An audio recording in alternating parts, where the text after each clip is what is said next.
Hello and welcome to the show. It's a lovely rainy um, it's a lovely rainy evening in Abuja. Just in case you guys can hear the patters coming in through the roof, I'm trying to make the recording today in the car because I had a rather interesting day. Interesting personal stuff. I'm not going to bore you guys with the details, and so I couldn't set time out to make a recording until now. So, apologies in case you hear the noise from the background, people driving past, cars honking, and the rain hitting the roof. Yeah, that's just how it is recording today. So, on today's episode, I'd like us to look at something that we've spoken about ad nauseum on the podcast, which is the art of prospecting. Now, the reason why, even though we've spoken about it before, we're going to keep talking about it again and again and again, is because it's something that is essential to business growth. Because you can't grow your business until you guys get comfortable with the idea of prospecting. Now, part of the art of prospecting is looking out for people who could be a good match for your product or your service. If you look at this very simple definition, you will see that for every business person, whether you are in the wedding space or not, that is essentially what we do every day. We wake up, we fulfill all the orders that we have, and then we ask ourselves, who are the people who could be a good match for my product or for my service? Who out there could require my photography skills, my sales consultative skills, what else? My wedding planning skills. Who out there requires my inverter batteries? Who out there could make good use of the bags that I sell, and on and on and on. So that's just the journey of being in business. So prospecting is the regular practice of looking for new people to talk to who could reasonably do business with you in the future. Now, unfortunately, it's not always a one-to-one match when it comes to looking for who could receive benefits for your product or your services. So, in other words, what that means is, oh, sorry, forgive me. I don't know, there's this guy just outside the window shouting. I don't know, a security guard is just losing his wits. Oh, okay, well. Looks like there's a bit of a scuffle going on behind me in the rain. Not sure why people would pick a rainy day to pick a fight. But anyway, where were we? Okay, so I was saying, when it comes to prospecting, it's not always a one-to-one match. What that means basically is it's not every time you shoot your shot that you're going to get a client. So it's not every single time that you send an email, attend a networking function, or walk up to a bride or a groom at a wedding expo that you're going to seal the deal.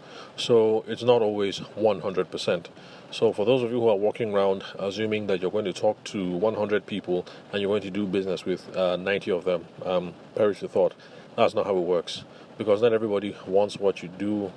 Not everybody needs what you have. Not everybody can afford your services at the amount that you provide them at. And even if they want, they need it, and they can afford it, not everybody is ready to take action now. Like in the wedding space, for instance, there are some people who need a wedding photographer or they need a wedding planner. But the thing is, the family hasn't met, they haven't fixed a date, and they're perfectly happy whether they get married in 2022 or 2023 or 2024. As far as they're concerned, they've decided that they want to get married and they love each other, and that's it. So no sense of urgency there. So in those cases, you're not going to do any business with them, no matter how much money it is that they have, or no matter how much you guys are in sync when it comes to sense of aesthetics. But in that case, what you should be doing, you should have a different kind of play for relationship building, keeping in touch with them, and things of that nature. So, prospecting is not always one-on-one. Now, the reason why I remember that is because a while ago, a makeup artist sent me a message, and this is what she said. It went something like this. Good morning. I was wondering if you need a makeup artist for your studio. I just want to know. Now, remember, prospecting isn't always 100%. It isn't always one-to-one. So it's good that she sent this out, even though I didn't need a makeup artist at the time because I don't have a studio. So that's just an example about how you can't anticipate everything going on the other end about whether there's a need for your product or service or not. But still, you have to shoot your shot. Just keep on prospecting anyway, because that's how business goes.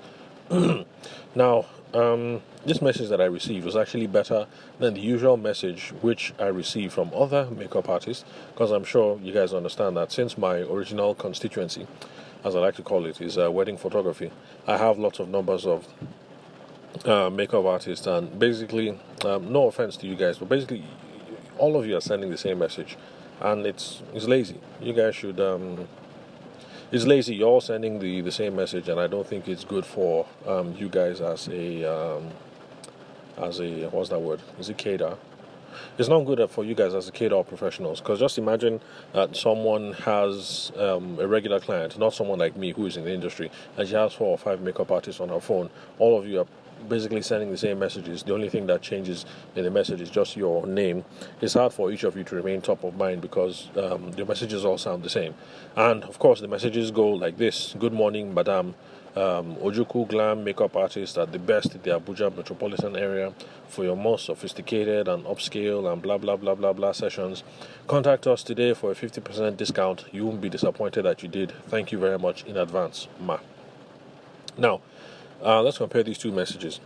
I think the first message is better, and the reason why the first message is better is because it was targeted and the person did some research beforehand. I'm sure you guys have noticed that I'm a dude, and the person who sent the first message was very aware that I'm a guy and that I'm a wedding photographer, and so because of that, it was targeted and tailored. But then the second message, which I received, and which I received from loads of other makeup artists, makeup artists. Yeah, that's good, artists.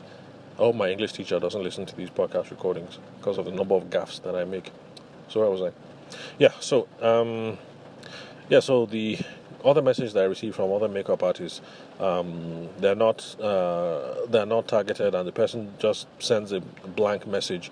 So for some reason, makeup artists just assume that everybody that's receiving the message is a woman. So they always start off by greeting me, "Good morning, ma," or "Good morning, sister," or "Good morning, whatever." So they just make the assumption that I'm a woman, or that I'm a woman that they've done business with before.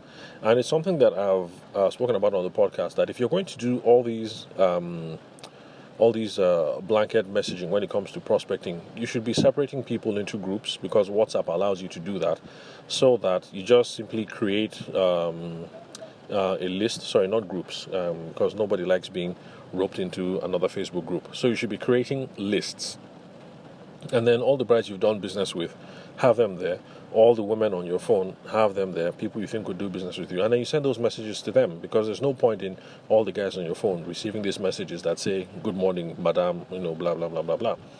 So that's the reason why the first message is better. That's because the second message is obviously a broadcast message, because it assumes that I'm a woman and that I regularly use makeup. And you've been listening to the podcast for a while, and so you know that I'm not a woman and I don't use makeup.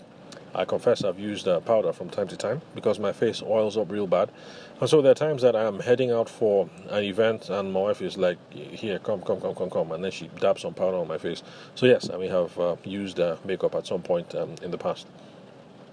So the first person did some research, discovered that I'm a male wedding photographer, and that it's reasonable that I had a studio.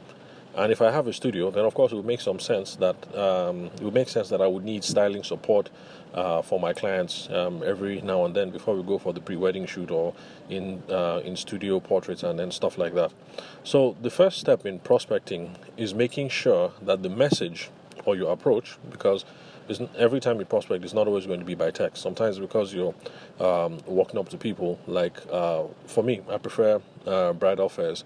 So that is part of my own prospecting method. So I pay, and then I show up, and brides and grooms are there, and then we start the conversation.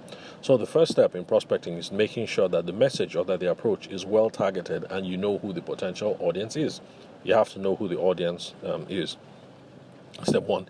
Now, the next step is being ready to enter into a conversation before you go into your sales pitch. Because if you notice in the second message, the second kind of message that I receive from makeup artists, it's all sales pitch. It's "Good morning, ma," and then bam, sales pitch right at the go. Good morning, ma. 50% discount. Good morning, ma.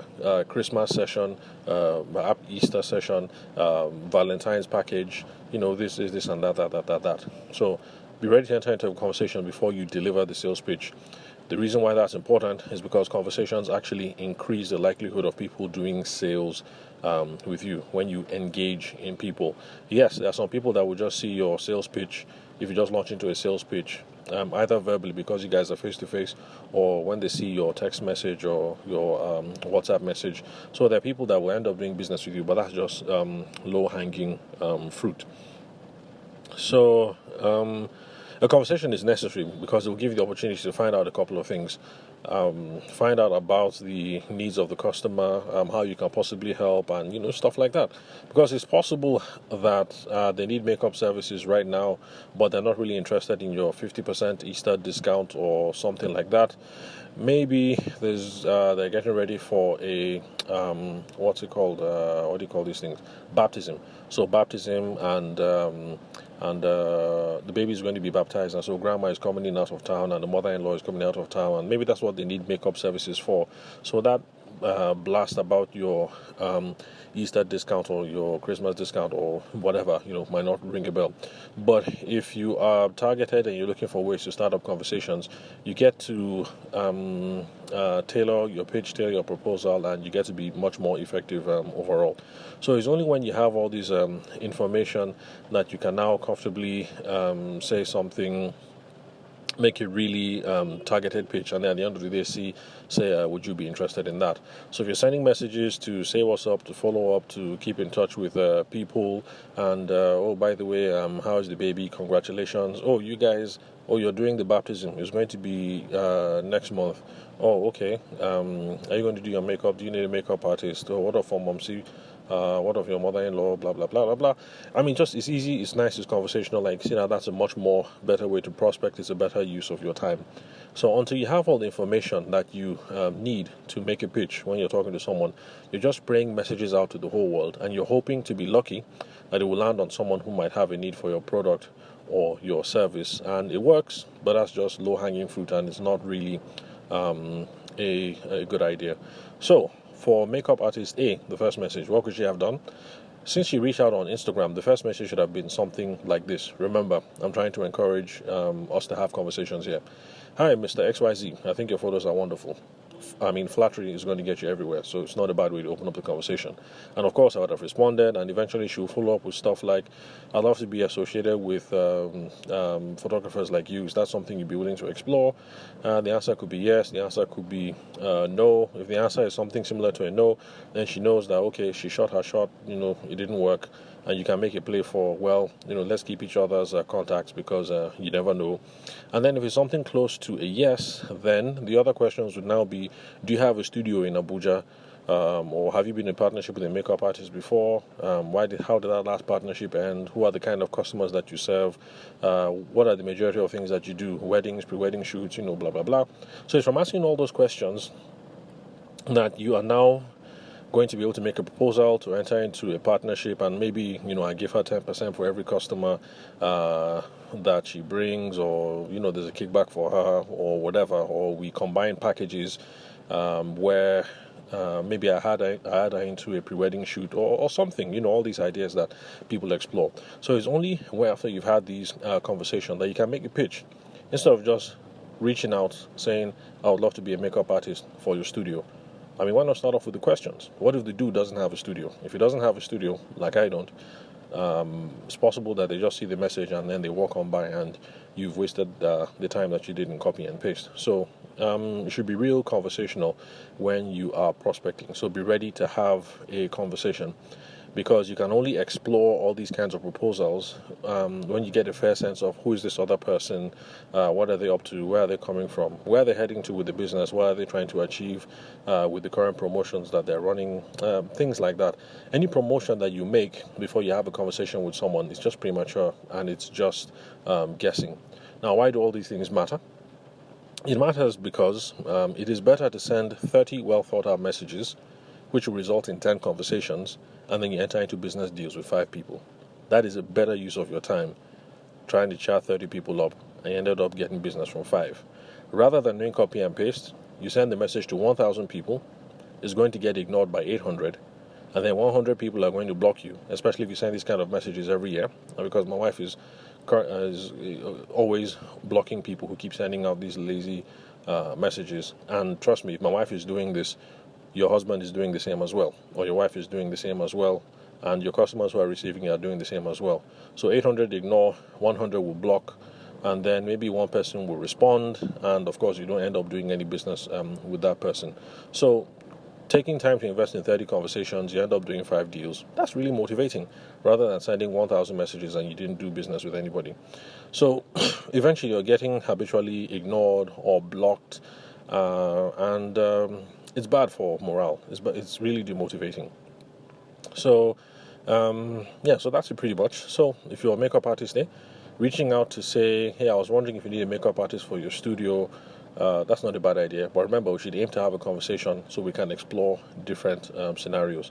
So just in case you're curious, how did the actual conversation how did the actual conversation go? And I really hope my teacher is not listening to this right now. So I responded by saying, no thanks, I shut down my studio a long time ago, blah, blah, blah. Talk about the kids. Because at the time I just figured I was spending 30K on office space a month. Back then, I'm sure that things are more expensive right now, so I decided to just fashion. Anyway, so that's how my message went, and she just responded okay, and then that was the end of things. So we can't really blame her for how it ended, because number one, she wasn't ready for a conversation anyway, and without an open conversation, this is how most of your text messages and your WhatsApp campaigns are going to end. People will say no thanks, and the only thing you can say is okay. But anyway, we should praise her because she sent the message after all. And the big question that I have for you is, are you thinking of prospecting in your business? And have you been sending out these messages? Or have you been going out and looking for people to be talking to? And if you haven't, you should, because that's the reason why all of us are in business, to look for a customer. And so we should all be going out and we should all be prospecting. So thank you very much for hanging out with me on this rainy day in Abuja today. And I'll catch you guys at the next recording.